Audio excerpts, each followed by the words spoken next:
in all they have learned from Standard 1 to Class 7. However, there are hundreds of students who may be stranded after the schools fail to reopen due to financial constraints after COVID-19. So the question is, has anyone thought about the students and what options are there for them? Now, more still, are these children are they in the right frame of mind to do any assessments? Now, let's speak to Jonathan Messiah, an education expert, actually. He's joining us from Kakamega via way of Zoom. And thank you so much, Mr. Issa, for talking to us here on KTN News Center.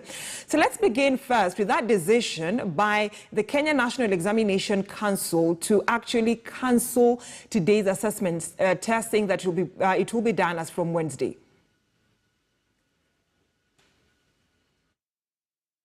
The decision to move the testing from Monday to Wednesday, to me, is baffling, because when the initial circular was written and said the examination starts on Monday, everybody knew that tomorrow, the Tuesday, would be a public holiday. So why had they sent out instruction that the examination starts on Monday, only for them towards the tail end of the week to move it to Wednesday? But for me, that is not the big issue.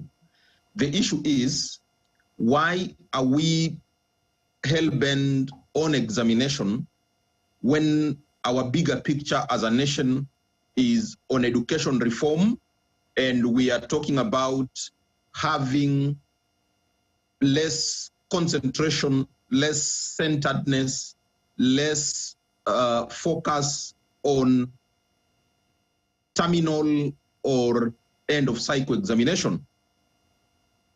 We initiated CBC because we needed to move away from what the Ministry of Education and KICD have told us are the shortcomings of 844. So why are we going to the same examination that we have castigated 844 for being big on? That is the question that the policy and bureaucrats at the ministry, NEC, and KICD need to be answering. And Messiah, are these children actually in the right frame of mind to do this assessment test? Because some of them are coming from families probably were still healing from the effects of COVID-19, job losses. Others have even lost their parents or even close relatives. Even before we get to the learners and look at their preparedness, I have a feeling that the school infrastructure is not in place. Teachers are not ready. If you were to go on leave from the newsroom for 7 months and somebody calls you in immediately and tells you to anchor prime time news, you will still fumble. So for me, it is ill-timed. What the ministry through the Kenya National Examination Council would have done was to issue guidelines to teachers through the head teachers so that they undertake what I can call, some form of sublime assessment that is not an examination, so that the individual teachers are able to determine the level where their children and learners are. But when we term it as a national examination, we are putting the children under undue pressure, which is not necessary after this period. According to Mr. Isaiah, that assessment test that has been rescheduled to Wednesday is not necessary. It is not necessary. Remember, the body language and the message of the cabinet secretary has been that we need our children alive for them to sit an examination. Remember when he was pronouncing the 2020 academic year lost, the idea was we need to keep the children alive. So what changes after children have been in school for 5 days and then you issue them an examination before they even settle in, because the arrangement of the classroom is going to change. The teaching modes, forms of contacts are changing. So why is this examination so necessary that it must happen today and not tomorrow? And so the ministry says, I mean, through NEC, the National Examining Body, that the exams will have to happen as from Wednesday, the National Assessment Examinations. But of concern to some parents is that this is not a level playing field, because not so many students could afford that online classes. Some could not even, have teachers go over to their houses for extra lessons due to COVID-19. The general thing that we need to accept is that the pandemic affected household income and shifted household welfare issues. So spending priorities shifted largely, and nearly 99.9% of the household budget that was being used for education shifted to other areas. So it is not in very good faith that the examination council goes ahead to subject children to an assessment at this point in time, before those who are left behind are able to catch up and even just settle in. As I speak to you from Kakamega, I'm a chair of a board of a school, and out of the 100 Form 4s that needed to report, we have not been able to get 25 of the candidates. We are still looking for them. So what will this assessment mean to them if they were to miss it? So the communication on the import of the assessment is also missing. The Kenya National Examination Council is not coming out clearly to say what will be the effect if you missed out on sitting this assessment, or what value this assessment is going to add, because if it were to be anchored in teacher resourcing, then we will totally be talking about something different. So what options are there for them now? Because, not everyone is supporting that decision of that national assessment test. The options are limited, and the options are, we just need children to get back to school. We don't need to subject them to anything. We don't need anything that would push them out of the learning institution, because we have known the history of Kenya, and anybody who's gone to school will tell you that examination introduces its own adrenaline. Examination is something that learners at that level dread.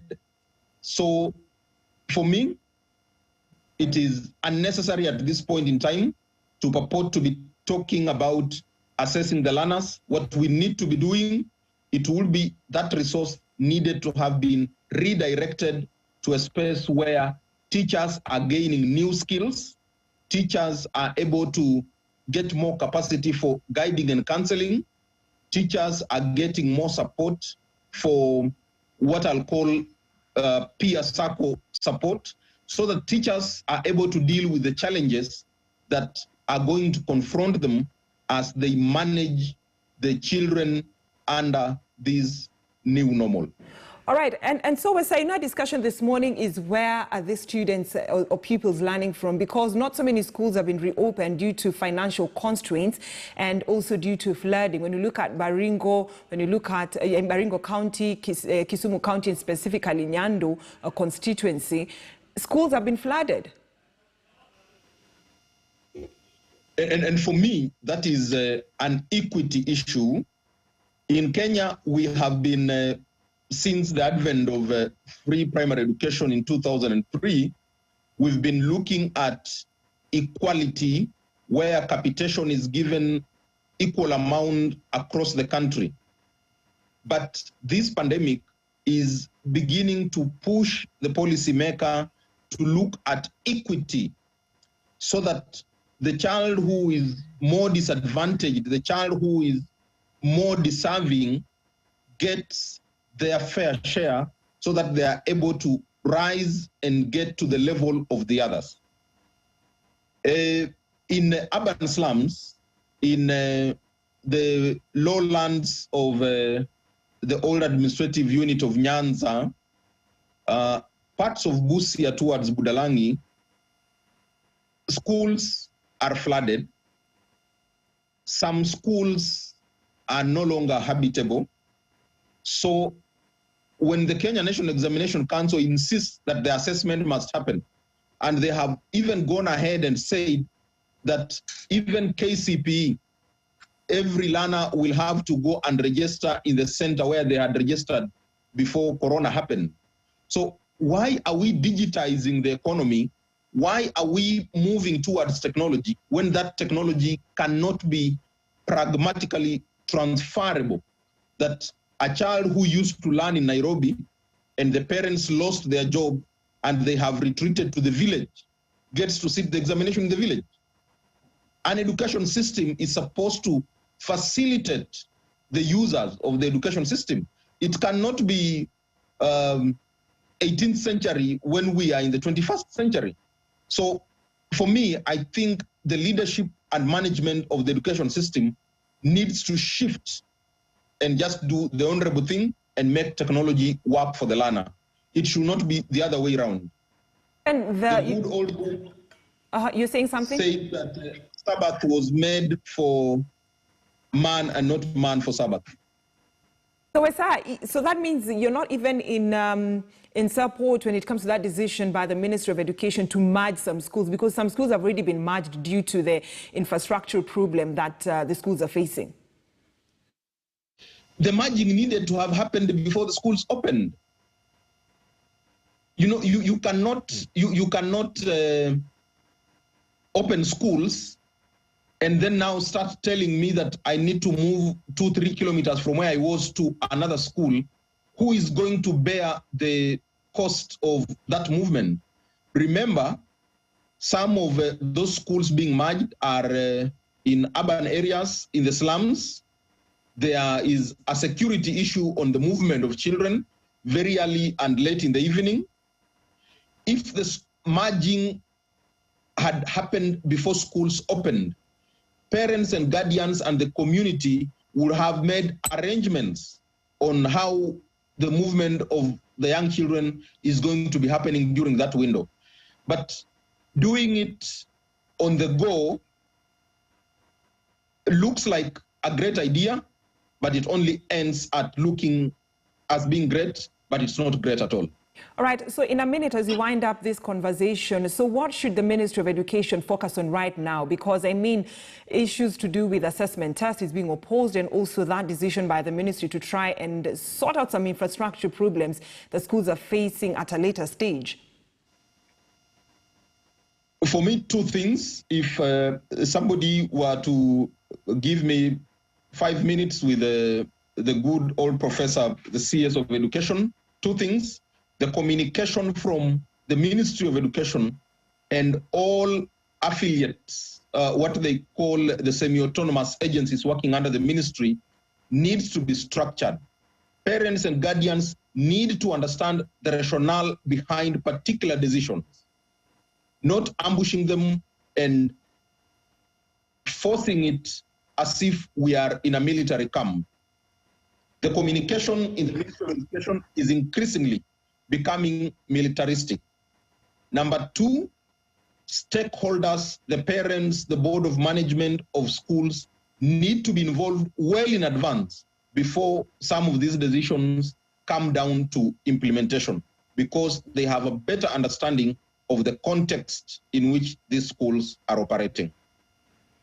All right, Jonathan Messiah, an education expert, talking to us live from Kakamega. Thank you so much for talking to us here on KTN News Center this morning on matters of schools reopening and nowhere for some children to learn because of flooding and because some schools have not been reopened due to infrastructural problems, and that decision by NEC to postpone the national assessment to Wednesday. So allow me to take a short break. I'll be right back with more news making the headlines.